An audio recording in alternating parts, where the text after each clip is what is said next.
Our adoption coordinator, driven by racist motives, was responsible for the death of our daughter to prevent us from adopting her. So, I wore hidden cameras to our meetings. This is the story of the adoption coordinator who caused my daughter's death because she was black.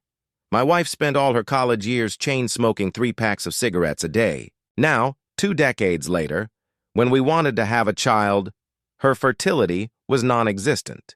At first, she insisted on trying anyway, adamant that she could conceive. But every time we tried, she would end up lying on the side of the bed, crying her eyes out into her silk pillowcase. It broke my heart to see her blame herself, and after 2 years of trying to conceive naturally, I finally convinced her to adopt. Every night, she would turn to me with her big blue eyes and ask, "Are you sure you're not mad at me?" The guilt from her past overwhelmed her. The truth is, I wasn't mad at her at all.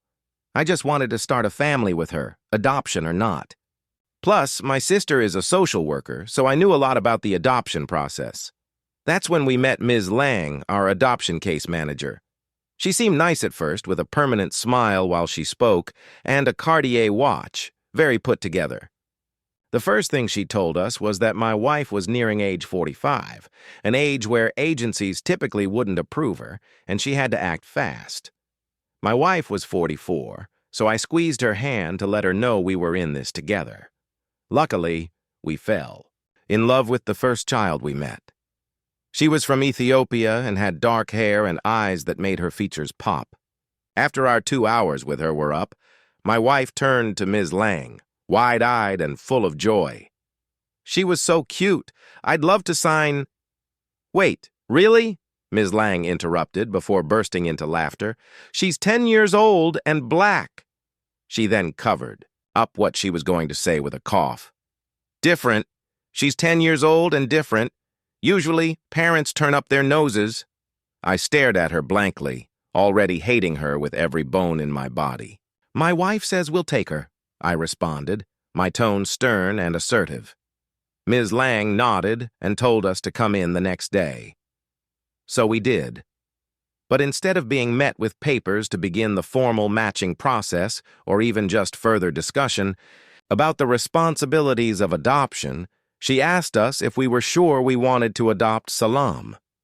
The way she said her name made it sound like she was the most evil child to ever walk the planet. I clenched my fists in my pocket and told her that our answer was still the same. Suddenly, she started telling us about how Salam was violent and that she was once caught hovering a kitchen knife over her best friend. I stared at her blankly, and I guess my wife caught on to what Ms. Lang was doing because she responded with, "Great! We love violent children!" Her overly cheerful tone almost made me laugh. But then Ms. Lang kept going. She told us that they had to do a home study, which would cost us around $4,000. I smiled even harder. Great! I love spending money. I swear I saw her eye twitch with agitation, but I didn't care. I wasn't going to let her blatant racism stop me and my wife from getting a daughter. The home study was supposed to be only 3 hours, but Ms. Lang dragged it out to be a 3-week-long process. During this time, I tried to report her. But the woman on the phone said that Ms. Lang had been working there for 30 years with 0 complaints, so we ought to trust her judgment. 5 minutes after finding out we passed the home inspection, we got the call. It was Ms. Lang. She called us into her office for an emergency meeting. On her desk were dozens of documents with photos of white, blonde, and American children. "A couple like you deserves to have a child worthy of raising," she said with a straight face. My jaw dropped so hard I swear I could hear it crack. My wife gasped. Ms. Lang continued, "Listen, I'm not like the liberals. You don't need to pretend." I banged my fist against the table. "We're not effing pretending. Let us adopt her." She rolled her eyes before saying, "Fine, have it your way." It wasn't until a week later that we were able to see Salam again. We hadn't seen her in months, and she recognized us immediately. "Thank you for being my parents," she exclaimed. Tears were streaming down my wife's face, and that's when I knew that it had all been worth it. In the days leading up to her gotcha date, We did everything to prepare for Salam's arrival. We were shopping for new clothes at Target when we got the call. It wasn't Ms. Lang, it was the police. I immediately put them on speakerphone. They told us Salam had been found lifeless at the kitchen table, her lips blue, eyes wide and glassy. Turns out someone in the foster home had put arsenic in her food. My wife fell to the floor, her heart shattered. My body froze, and the aisles around me started spinning. I instantly knew it was Ms. Lang. I called the police immediately, told them we had video evidence of someone tampering with our car. They sent an officer out, Officer Gerald Washington, a veteran cop with 20 years on the force. He looked under the car and found a bag of substance tucked behind the tire, enough to charge me with intent to distribute. My heart stopped. The officer, thankfully, wasn't an idiot. He could see what was happening. He bagged the substances as evidence and took the security footage. He said he'd been a cop for 15 years and had never seen such a clear case of someone trying to frame someone else. He promised to file charges against Ms. Lang for planting evidence. He seemed genuinely angry about the situation, but when he ran it up the chain of command, he hit a wall. His supervisor, Captain Brooks, said the video wasn't clear enough. Could have been anyone. Without more evidence, they couldn't arrest Ms. Lang. Officer Gerald, as was his name, pulled me aside afterward. He told me Ms. Lang's brother-in-law worked in the department, Deputy Chief Harrison. He told me to watch my back, saying, "Sometimes the system protects the wrong people." That's when I decided to take matters into my own hands. Not violence. I'm not that kind of person. But I was done playing defense. I set up more cameras, hidden ones this time, tiny devices I ordered online, in my car, around the house, even one in a button on my jacket. If Ms. Lang was going to come after us again, I wanted to be ready. I spent hours researching recording laws in our state, making sure everything I did was legal. I didn't have to wait long. 3 days later, she called my wife. Her voice was sweet as honey, that same fake warmth she'd used when we first met her. She said there had been a mistake with Salam's case. She said she had some belongings of Salam's that we might want. My wife was suspicious, but the thought of having something of Salam's was too tempting. We agreed to meet her at her office the next day at 2 p.m. I went with my wife, the camera in my jacket recording everything. The office building was the same sterile place we'd visited so many times before, but now it felt sinister. Ms. Lang was all smiles when we arrived, that same permanent smile that now made my skin crawl. She led us into her office, closed the door behind us. The click of the lock seemed louder than it should have. There were no belongings, of course there weren't.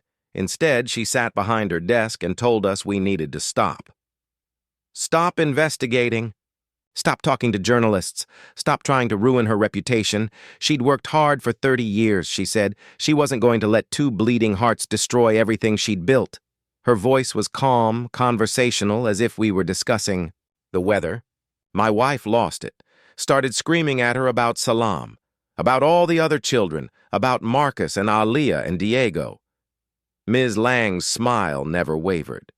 She said Salam's death was unfortunate. But sometimes these things happen. She said we should focus on moving forward, maybe consider one of those nice white children she'd shown us. The casual racism in her voice was chilling. That's when she said it, the thing we'd been waiting for. She leaned back in her chair and said she'd done us a favor. She said children like Salam weren't meant for families like ours. She said she'd saved us from years of trouble. Behavioral issues, cultural differences, identity problems. She'd seen it before, she said, white families thinking they could save some poor child from Africa or Haiti or Guatemala. It never worked. Out. They always ended up returning the children, or worse. My wife asked her point blank if she'd caused Salam's death.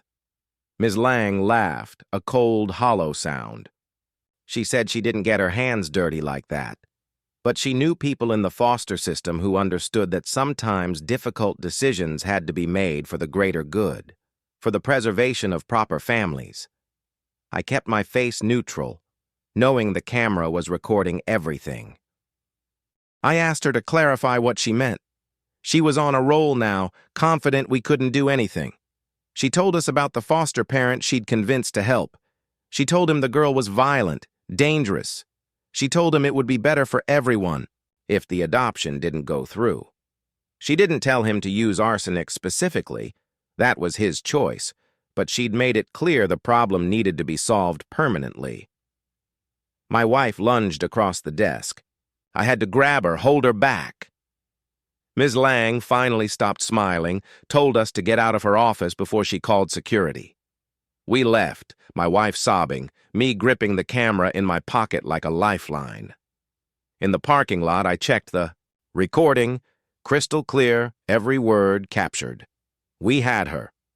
I called Gabriel first, told him what we had. He said to make copies immediately, store them in different places, upload one to the cloud, put one on a flash drive, email one to yourself. Then call the police, ask for Gerald specifically. He was one of the good ones. We drove straight to the police station. Gerald was there, thank God. We played him the recording. His face got darker with every word. When it was over, he said, "This is enough, more than enough. But we need to be smart about it." Ms. Lang had connections. We needed to make sure she couldn't wiggle out of this. He brought in another detective, a woman named Amber Rodriguez, who specialized in homicide cases. She listened to the recording twice, taking notes. She asked us detailed questions about the timeline, about everyone involved. She said they'd need to find the foster parent Ms. Lang mentioned, get him to flip on her. She was thorough, professional, and most importantly, she believed us. It took 3 days. 3 long days where my wife and I stayed at my sister's house, afraid to go home. We barely slept, jumping at every noise. But they found him, a man named Billy Thompson, who'd been fostering kids for 10 years. When faced with the evidence, he broke down. He admitted Ms. Lang had convinced him Salam was dangerous, had suggested he might need to take action to protect the other children in his home. He'd put the arsenic in her food, thinking a small amount would just make her sick enough to delay the adoption. He'd used too much. He sobbed as he confessed, saying he never meant to cause her death. They arrested Ms. Lang at her office. Gerald called to tell us. He said she'd been shocked when they showed up, kept insisting there must be some mistake. That permanent smile finally gone. They led her out in handcuffs in front of all her co-workers. Someone took a photo that ended up in the paper the next day. The story broke the next day. Hannah's article was picked up by larger papers. The Mauridai headline read, "Adoption Coordinator's Decades of Discrimination and Deaths Exposed." More families came forward. The investigation expanded. They found evidence of embezzlement, fraud, falsifying documents, and 3 other suspicious deaths over the years, all children of color whose adoptions had been blocked by Ms. Lang. The trial took 8 months. My wife and I testified, so did Jennifer, and dozens of other families. Ms. Lang's lawyer, a slick man named Davidson, tried to paint her as a dedicated professional who'd made some mistakes in judgment. It was brutal. 8 months of sitting in that courtroom watching Ms. Lang's lawyer try to twist everything. He kept saying she was just doing her job, that she had concerns about placing children in unsuitable homes. It made me want to punch him in his smug face. My wife gripped my hand so tight during testimony that I had bruises. The prosecutor, Sarah Martinez, was amazing, though. She laid out everything piece by piece, had charts showing the pattern of discrimination, played my recording of Ms. Lang's confession 3 times. The foster dad, Billy Thompson, testified too. He broke down crying on the stand. He said Ms. Lang manipulated him into thinking Salam was dangerous, said she'd shown him fake reports about violent incidents that never happened. Jennifer testified about all the falsified documents. She'd brought boxes of evidence, spent hours on the stand going through report after report. The defense tried to discredit her, said she was just a disgruntled former employee, but she had receipts for everything. Original assessments versus Ms. Lang's edited versions. The jury took notes the whole time. More families came forward during the trial. One couple from Texas flew in to testify about how Ms. Lang had sabotaged their adoption of a Mexican infant 5 years ago. Another family from Michigan talked about mysterious delays that lasted 2 years until they gave up. Each story was worse than the last. The forensic accountant they brought in was this nerdy guy named Gerald who got excited about spreadsheets. He showed how Ms. Lang had been stealing money meant for minority children's programs, moving it around through different accounts, but always ending up in her pocket. Over $300,000 over the years. The jury gasped when he showed the total. Ms. Lang took the stand on day 6 of testimony. She still had that same smile, but it looked forced now. Her lawyer had her in a conservative suit trying to make her look like a grandmother. She denied everything at first, said the recording was taken out of context, said she'd been trying to protect children from unsuitable placements. But Sarah Martinez destroyed her on cross-examination. She asked her to explain each falsified report. She asked her about the money. She asked her why only minority children seemed to have behavioral problems in her assessments. Ms. Lang got flustered, started contradicting herself. At one point, she snapped and said some families just weren't meant to have certain children. Her lawyer actually put his head in his hands. The worst part was when they showed photos of all the children who died. Salam, Marcus, Aaliyah, Diego, beautiful kids who never got their chance at a family. My wife had to leave the courtroom. I found her in the bathroom throwing up. The bailiff, a nice woman named Robin, brought her some water and tissues. Closing arguments took a whole day. The defense tried one last time to paint Ms. Lang as a dedicated professional who'd made some errors in judgment. They said there was no direct evidence she'd caused anyone's death, just hearsay and circumstantial evidence. I wanted to scream that we had her confession on tape. Sarah Martinez's closing was perfect. She walked the jury through 30 years of discrimination, theft, and deaths. She showed how Ms. Lang had systematically prevented loving families from adopting children based solely on race, how she'd stolen money meant to help those same children, how she'd manipulated others into doing her dirty work when families wouldn't give up. The jury deliberated for 6 hours, the longest 6 hours of my life. We waited in this little room with uncomfortable chairs and old magazines. My sister brought us sandwiches, but nobody could eat. Hannah Chen was there too, covering the verdict, for her paper. She'd won some journalism award for her investigation. When they called us back in, Ms. Lang wasn't smiling anymore. She looked old suddenly, like the weight of what she'd done had finally hit her. The foreman stood up, a middle-aged black woman with a stern face. Guilty on all counts: murder conspiracy, embezzlement, fraud, civil rights violations, the whole list. Ms. Lang screamed when they read the verdict, actually screamed. She said we'd all regret this, that she'd been protecting the sanctity of adoption. The judge had to have her removed from the courtroom. Her lawyer just sat there, defeated. Sentencing was 2 weeks later. The judge, an older man named Harrison, didn't mince words. He called her actions reprehensible. He said she'd violated the trust of countless families and children. He sentenced her to life without parole. As they led her away in shackles, she looked right at us, pure hatred in her eyes. My wife didn't flinch. After the trial, we were exhausted. We went home and slept for like 15 hours straight. The house felt different somehow, lighter, like Salam's spirit could finally rest. We'd gotten justice for her and all the others. But we still had healing to do. We found a therapist who specialized in grief and trauma, Dr. Patricia Williams. She had this calming presence that made you want to tell her everything. We went twice a week at first, talked about Salam, about the guilt we felt for not protecting her, about the anger at the system that had failed her. My wife had the hardest time, kept blaming herself for not seeing through Ms. Lang sooner. Dr. Williams helped her understand that predators like Ms. Lang are experts at manipulation, that we'd done everything we could with the information we had. It took months, but slowly, my wife started to forgive herself. We also had to deal with the practical stuff, lawsuits against the adoption agency, which eventually settled out of court.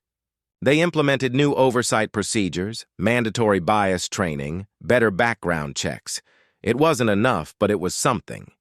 We used part of the settlement to start a foundation, nothing fancy, just a small nonprofit focused on protecting vulnerable children in the adoption system. My sister helped us set it up. She knew the system inside and out. We started small, offering grants for independent home studies, so families wouldn't be dependent on potentially biased coordinators. We set up a hotline for families to report discrimination and created a database of adoption professionals who'd been verified as ethical. About a year after the trial, we felt ready to try again. We found a new agency across town, one with a good reputation. Our new coordinator was this young woman named Kayla Johnson, who actually seemed to care about kids finding good homes. No fake smiles, no judgment, just genuine desire to help. She showed us profiles of several children. We were open to any child who needed a home. Race, age, background, none of that mattered. We just wanted to be parents. Then we saw her profile. Another girl from Ethiopia, 6 years old. Her name was Marta, but she liked to be called Hope. The first meeting was at a park. Hope was shy at first, hiding behind Kayla, but my wife had brought bubbles, and soon Hope was running around trying to catch them. Her laugh reminded me of Salam's, not exactly the same, but that same pure joy. We spent 2 hours playing on the swings, feeding ducks, just being together. The adoption process was so different this time. Kayla was transparent about everything. No surprise fees, no mysterious delays, no sudden behavioral issues, just standard paperwork and home visits. The whole thing took 4 months. The day we brought Hope home, she walked into Salam's room, now her room, and said it was the most beautiful room she'd ever seen. We told Hope about Salam from the beginning, not the horrible details, just that we'd tried to adopt another little girl who died before she could come home. Hope understood loss. Her birth parents had died in a car accident. She started calling Salam her sister, who lived in heaven. Every year on the anniversary of Salam's death, we visit her grave. It's in this peaceful cemetery with big oak trees. Hope brings drawings she's made, tells Salam about school and friends, and our dog, Biscuit. Last year she left a letter saying she was taking good care of me and Mommy for her.